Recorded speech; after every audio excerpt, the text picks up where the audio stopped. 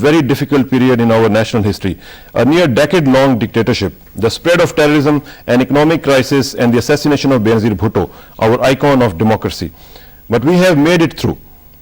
The Musharraf resignation is not anyone's loss. It could help turn Pakistan around, and that would be the world's gain.